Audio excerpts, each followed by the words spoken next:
అభయహస్తం కింద 6 గ్యారంటీల అమలు కోసం తీసుకునే దరఖాస్తుల్లో ప్రజల పూర్తి వివరాలు అందజేయాలని మంత్రి శ్రీధర్ బాబు కోరారు. హైదరాబాద్ నగర శివారు రాజేంద్రనగర్ డివిజన్లో ఏర్పాటు చేసిన ప్రజాపాలన కేంద్రాన్ని మంత్రి సందర్శించి పరిశీలించారు.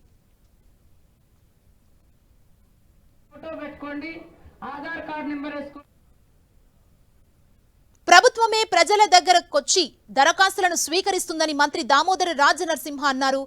దరఖాస్తుల పూర్తి సమాచారం అందులో నింపివ్వాలని తెలిపారు.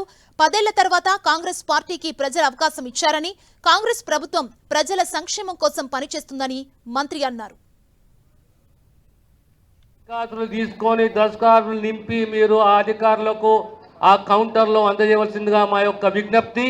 ప్రత్యేకంగా మహిళలకు సంబంధించి, వికలాంగులకు సంబంధించి ప్రత్యేక కౌంటర్లు ఉన్నాయి. ఎన్నో సంవత్సరాల నుంచి మనం వేచి ఉన్నాం.